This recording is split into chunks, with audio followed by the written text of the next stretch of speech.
છોટાઉદેપુરના મધ્યમાં આવેલા શ્રી ગોરારામજી મંદિરના પ્રાંગણમાં આજે માતા તુલસીના જન્મોત્સવ નિમિત્તે શ્રી રામ અર્ચન, ગૌ અર્ચન અને તુલસી અર્ચનનો ભવ્ય કાર્યક્રમ યોજાયો હતો. મંદિરના મહંત યોતીશ્વર દાસજીના માર્ગદર્શન હેઠળ ભાવિક ભક્તોના સહયોગથી આયોજિત આ કાર્યક્રમમાં શ્રી રામજીના 1008 શાસ્ત્રોક્ત નામો સાથે ફૂલોથી અર્ચન કરવામાં આવ્યું હતું. સાથે જ ગૌ માતા અને તુલસી માતાને 108 નામો સાથે ફૂલ અર્પણ કરી શાસ્ત્રોક્ત મંત્રોચ્ચાર કરવામાં આવ્યા હતા. સંતો, મહંતો અને મોટી સંખ્યામાં ઉપસ્થિત ધર્મપ્રેમી ભક્તોની હાજરીથી મંદિર પરિસર ભક્તિમય બન્યું હતું. જિલ્લામાં પ્રથમવાર યોજાયેલા આ અલૌકિક ધાર્મિક આયોજનથી સમગ્ર નગરમાં ભક્તિ અને આધ્યાત્મિકતાનો માહોલ છવાયો હતો. जय जय सियाराम।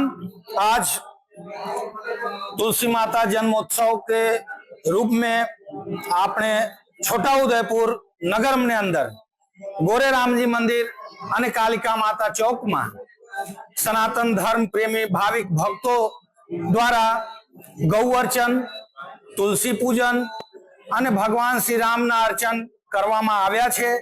જેમાં ભગવાન શ્રી રામને 1008 નામો દ્વારા ફૂલ દ્વારા અર્ચન કરવામાં આવ્યા છે. માતા ગૌ માતાને 108 નામોથી અને તુલસી માતાને 108 નામોથી ફૂલો દ્વારા અર્ચન કરવામાં આવ્યા છે. એમાં આપણા છોટાઉદેપુરના ભાવિક ભક્તો કવાંટના, રૂણવાડના, જલોદાના, વનારના અને સિટીના પણ અને ગામડા 2-4-5 ગામડાના લોકો એમનામાં જોડાયા. આજે આ જે દિવ્ય અને ભવ્ય નવ્ય અલૌકિક પ્રસંગ થઈ રહ્યા છે એ આજે એ ભક્તો મળીને એમને ઓર ભવ્ય બનાયા. જેમના માટે હું સનાતન ધર્મ પ્રેમી ભક્તોને ખૂબ આભાર માનું છું. એવી રીતે હું આ લોકોથી આશા રાખું છું કે આપણા સનાતન ધર્મને આગળ કરવા માટે ખૂબ જોડાયા રહે. આપણે એવી રીતે ધર્મ કાર્ય કરતા રહીએ. જેમના બહારથી પણ 2-4-5 સંતો પણ આવ્યા હતા, એમને પણ ખૂબ આભાર છે.